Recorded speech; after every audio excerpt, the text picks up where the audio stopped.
Chapter 1. My Parents and Early Life. The characteristic features of Indian culture have long been a search for ultimate verities and the concomitant disciple-guru relationship. My own path led me to a Christ-like sage whose beautiful life was chiseled for the ages. He was one of the great masters who are India's sole remaining wealth. Emerging in every generation, they have bulwarked their land against the fate of Babylon and Egypt. I find my earliest memories covering the anachronistic features of a previous incarnation. Clear recollections came to me of a distant life, a yogi amidst the Himalayan snows. These glimpses of the past, by some dimensionless link, also afforded me a glimpse of the future. The helpless humiliations of infancy are not banished from my mind. I was resentfully conscious of not being able to walk or express myself freely. Prayerful surges arose within me as I realized my bodily impotence. My strong emotional life took silent form as words in many languages. Among the inward confusion of tongues, my ear gradually accustomed itself to the circumambient Bengali syllables of my people. The beguiling scope of an infant's mind, adultly considered limited to toys and toes. Psychological ferment and my unresponsive body brought me to many obstinate crying spells. I recall the general family bewilderment at my distress. Happier memories too crowd in on me, my mother's caresses and my first attempts at lisping phrase and toddling step. These early triumphs, usually forgotten quickly, are yet a natural basis of self-confidence. My far-reaching memories are not unique. Many yogis are known to have retained their self-consciousness without interruption by the dramatic transition to and from life and death. If man be solely a body, its loss indeed places the final period to identity. But if prophets down the millennium spake with truth, man is essentially of incorporeal nature. The persistent core of human equity is only temporarily allied with sense perception. Although odd, clear memories of infancy are not extremely rare. During travels in numerous lands, I have listened to early recollections from the lips of voracious men and women. I was born in the last decade of the 19th century, and passed my first 8 years at Gorakhpur. This was my birthplace in the United Provinces of northeastern India. We were 8 children, 4 boys and 4 girls. I, Mukunda Lal Ghosh, was the second son and the 4th child. Father and mother were Bengalis of the Kshatriya caste. Both were blessed with saintly nature. Their mutual love, tranquil and dignified, never expressed itself frivolously. A perfect parental harmony was the calm center for the revolving tumult of 8 young lives. Father Bhagabati Charan Ghosh was kind, grave, at times stern. Loving him dearly, we children yet observed a certain reverential distance. An outstanding mathematician and logician, he was guided principally by his intellect. But mother was a queen of hearts and taught us only through love. After her death, father displayed more of his inner tenderness. I noticed then that his gaze often metamorphosed into my mother's. In mother's presence we tasted our earliest bittersweet acquaintance with the scriptures.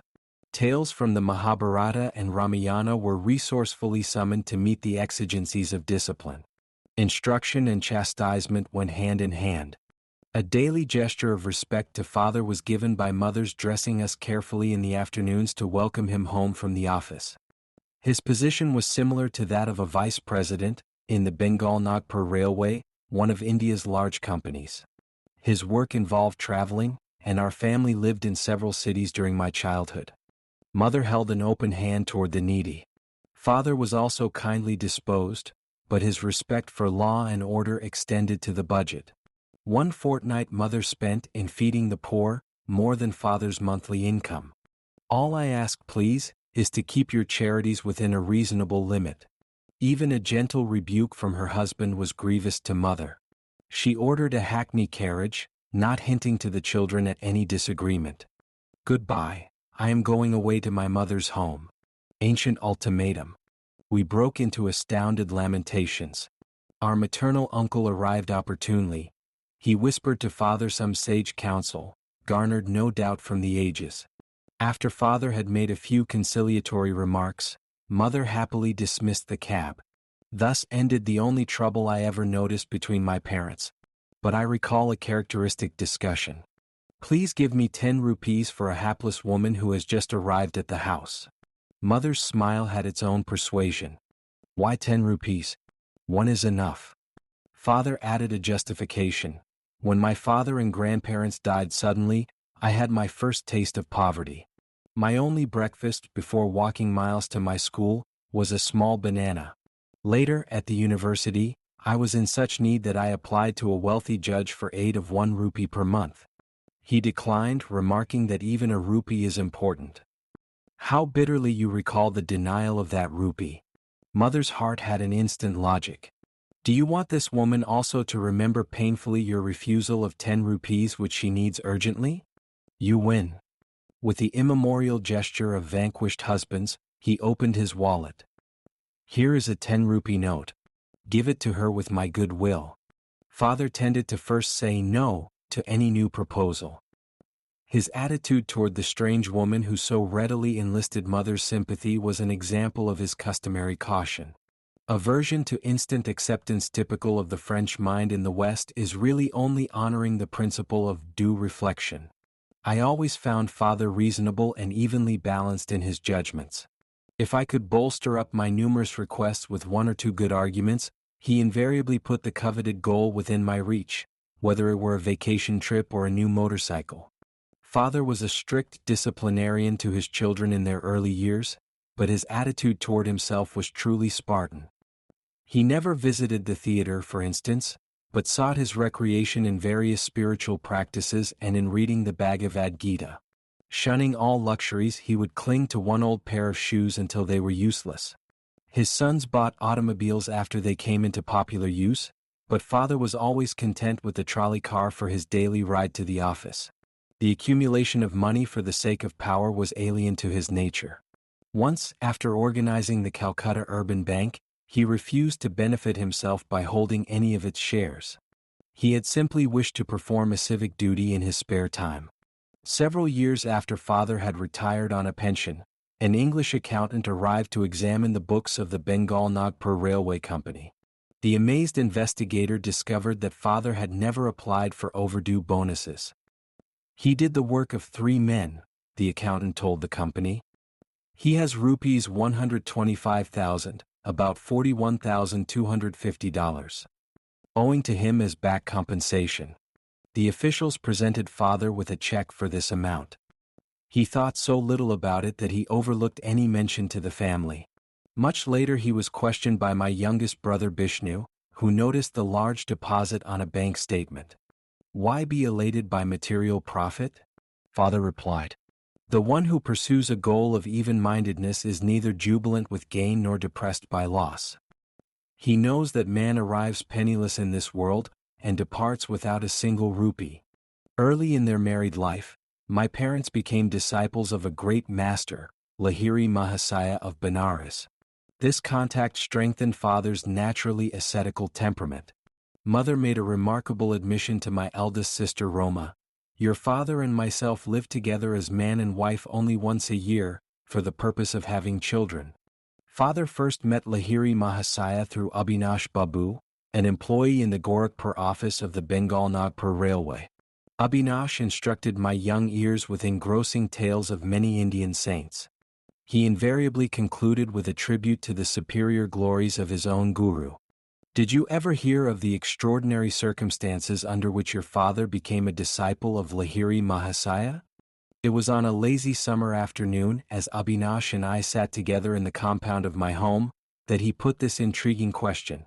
I shook my head with a smile of anticipation. Years ago, before you were born, I asked my superior officer, your father, to give me a week's leave from my Gorakhpur duties in order to visit my guru in Benares. Your father ridiculed my plan. Are you going to become a religious fanatic? He inquired.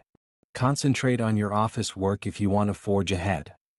Sadly, walking home along a woodland path that day, I met your father in a palanquin. He dismissed his servants and conveyance and fell into step beside me. Seeking to console me, he pointed out the advantages of striving for worldly success. But I heard him listlessly. My heart was repeating, Lahiri Mahasaya, I cannot live without seeing you. Our path took us to the edge of a tranquil field, where the rays of the late afternoon sun were still crowning the tall ripple of the wild grass. We paused in admiration. There in the field, only a few yards from us, the form of my great guru suddenly appeared. Bhagavati, you are too hard on your employee. His voice was resonant in our astounded ears. He vanished as mysteriously as he had come.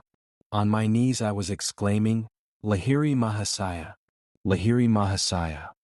Your father was motionless with stupefaction for a few moments. Abhinash, not only do I give you leave, but I give myself leave to start for Benares tomorrow. I must know this great Lahiri Mahasaya, who is able to materialize himself at will in order to intercede for you. I will take my wife and ask this master to initiate us in his spiritual path. Will you guide us to him? Of course. Joy filled me at the miraculous answer to my prayer, and the quick, favorable turn of events. The next evening your parents and I entrained for Benares. We took a horse cart the following day, and then had to walk through narrow lanes to my guru's secluded home. Entering his little parlor, we bowed before the master, locked in his habitual lotus posture. He blinked his piercing eyes and leveled them on your father. Bhagavati, you are too hard on your employee. His words were the same as those he had used 2 days before in the Gorakhpur field. He added, I am glad that you have allowed Abhinash to visit me, and that you and your wife have accompanied him. To their joy, he initiated your parents in the spiritual practice of Kriya Yoga. Your father and I, as brother disciples, have been close friends since the memorable day of the vision. Lahiri Mahasaya took a definite interest in your own birth. Your life shall surely be linked with his own. The Master's blessing never fails. Lahiri Mahasaya left this world shortly after I had entered it. His picture, in an ornate frame, always graced our family altar in the various cities to which father was transferred by his office. Many a morning and evening found mother and me meditating before an improvised shrine, offering flowers dipped in fragrant sandalwood paste. With frankincense and myrrh as well as our united devotions, we honored the divinity which had found full expression in Lahiri Mahasaya. His picture had a surpassing influence over my life. As I grew, the thought of the Master grew with me. In meditation I would often see his photographic image emerge from its small frame and, taking a living form, sit before me. When I attempted to touch the feet of his luminous body, it would change and again become the picture. As childhood slipped into boyhood, I found Lahiri Mahasaya transformed in my mind from a little image, cribbed in a frame, to a living, enlightening presence. I frequently prayed to him in moments of trial or confusion, finding within me his solacing direction. At first I grieved because he was no longer physically living. As I began to discover his secret omnipresence, I lamented no more. He had often written to those of his disciples who were over-anxious to see him, Why come to view my bones and flesh, when I am ever within range of your kutastha, spiritual sight? I was blessed about the age of 8 with a wonderful healing through the photograph of Lahiri Mahasaya. This experience gave intensification to my love. While at our family estate in Ichapur, Bengal, I was stricken with Asiatic cholera. My life was despaired of. The doctors could do nothing. At my bedside, Mother frantically motioned me to look at Lahiri Mahasaya's picture on the wall above my head. Bow to him mentally. She knew I was too feeble even to lift my hands in salutation. If you really show your devotion and inwardly kneel before him, your life will be spared. I gazed at his photograph and saw there a blinding light, enveloping my body and the entire room. My nausea and other uncontrollable symptoms disappeared. I was well. At once I felt strong enough to bend over and touch Mother's feet in appreciation of her immeasurable faith in her guru. Mother pressed her head repeatedly against the little picture. O omnipresent Master, I thank thee that thy light hath healed my son. I realized that she too had witnessed the luminous blaze through which I had instantly recovered from a usually fatal disease. One of my most precious possessions is that same photograph. Given to Father by Lahiri Mahasaya himself, it carries a holy vibration. The picture had a miraculous origin. I heard the story from Father's brother disciple, Kali Kumar Roy. It appears that the Master had an aversion to being photographed. Over his protest, a group picture was once taken of him and a cluster of devotees, including Kali Kumar Roy. It was an amazed photographer who discovered that the plate, which had clear images of all the disciples, revealed nothing more than a blank space in the center where he had reasonably expected to find the outlines of Lahiri Mahasaya. The phenomenon was widely discussed. A certain student and expert photographer, Gangadhar Babu, boasted that the fugitive figure would not escape him. The next morning, as the guru sat in lotus posture on a wooden bench with a screen behind him, Gangadhar Babu arrived with his equipment. Taking every precaution for success, he greedily exposed 12 plates. On each one he soon found the imprint of the wooden bench and screen, but once again the master's form was missing. With tears and shattered pride, Gangadhar Babu sought out his guru. It was many hours before Lahiri Mahasaya broke his silence with a pregnant comment. "I am spirit. Can your camera reflect the omnipresent invisible? I see it cannot. But, holy sir, I lovingly desire a picture of the bodily temple where alone, to my narrow vision, that spirit appears fully to dwell. Come, then, tomorrow morning. I will pose for you." Again the photographer focused his camera. This time the sacred figure, not cloaked with mysterious imperceptibility, was sharp on the plate. The master never posed for another picture. At least I have seen none. The photograph is reproduced in this book. Lahiri Mahasaya's fair features, of a universal cast, hardly suggest to what race he belonged. His intense joy of God communion is slightly revealed in a somewhat enigmatic smile. His eyes, half open to denote a nominal direction on the outer world, are half closed also. Completely oblivious to the poor lures of the earth, he was fully awake at all times to the spiritual problems of seekers who approached for his bounty. Shortly after my healing through the potency of the Guru's picture, I had an influential spiritual vision. Sitting on my bed one morning, I fell into a deep reverie. What is behind the darkness of closed eyes? This probing thought came powerfully into my mind. An immense flash of light at once manifested to my inward gaze. Divine shapes of saints, sitting in meditation posture in mountain caves, formed like miniature cinema pictures on the large screen of radiance within my forehead. "Who are you?" I spoke aloud. "We are the Himalayan yogis." The celestial response is difficult to describe. My heart was thrilled. "Ah, I long to go to the Himalayas and become like you." The vision vanished, but the silvery beams expanded in ever-widening circles to infinity. What is this wondrous glow? I am Iswara. I am light. The voice was as murmuring clouds. I want to be one with thee. Out of the slow dwindling of my divine ecstasy, I salvaged a permanent legacy of inspiration to seek God. He is eternal, ever-new joy. This memory persisted long after the day of rapture. Another early recollection is outstanding, and literally so, for I bear the scar to this day. My elder sister Uma and I were seated in the early morning under a neem tree in our Gorakhpur compound. She was helping me with a Bengali primer, what time I could spare my gaze from the nearby parrots eating ripe margosa fruit. Uma complained of a boil on her leg and fetched a jar of ointment. I smeared a bit of the salve on my forearm. "Why do you use medicine on a healthy arm?" "Well, sis, I feel I am going to have a boil tomorrow. I am testing your ointment on the spot where the boil will appear." "You little liar." "Sis, don't call me a liar until you see what happens in the morning." Indignation filled me. Uma was unimpressed and thrice repeated her taunt. An adamant resolution sounded in my voice as I made slow reply. "By the power of will in me, I say that tomorrow I shall have a fairly large boil in this exact place on my arm, and your boil shall swell to twice its present size." Morning found me with a stalwart boil on the indicated spot. The dimensions of Uma's boil had doubled. With a shriek, my sister rushed to mother. "Mukunda has become a necromancer." Gravely, mother instructed me never to use the power of words for doing harm. I have always remembered her counsel and followed it. My boil was surgically treated. A noticeable scar left by the doctor's incision is present today. On my right forearm is a constant reminder of the power in man's sheer word. Those simple and apparently harmless phrases to Uma, spoken with deep concentration, had possessed sufficient hidden force to explode like bombs and produce definite, though injurious, effects. I understood later, that the explosive vibratory power in speech could be wisely directed to free one's life from difficulties, and thus operate without scar or rebuke.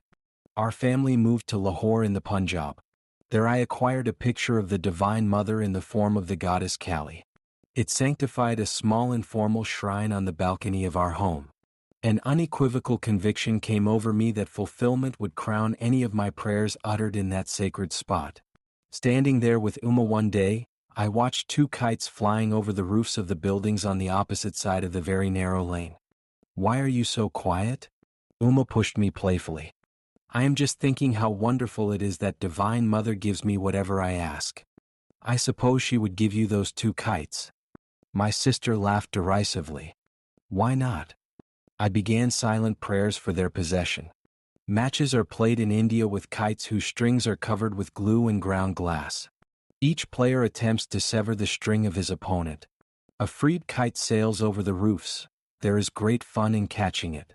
Inasmuch as Uma and I were on the balcony, it seemed impossible that any loosed kite could come into our hands. Its string would naturally dangle over the roofs. The players across the lane began their match. One string was cut. Immediately the kite floated in my direction. It was stationary for a moment, through sudden abatement of breeze, which sufficed to firmly entangle the string with a cactus plant on top of the opposite house. A perfect loop was formed for my seizure. I handed the prize to Uma. "It was just an extraordinary accident and not an answer to your prayer. If the other kite comes to you, then I shall believe." Sister's dark eyes conveyed more amazement than her words. I continued my prayers with a crescendo intensity. A forcible tug by the other player resulted in the abrupt loss of his kite. It headed toward me, dancing in the wind. My helpful assistant, the cactus plant, again secured the kite string in the necessary loop by which I could grasp it. I presented my second trophy to Uma. "Indeed, Divine Mother listens to you. This is all too uncanny for me." Sister bolted away like a frightened fawn.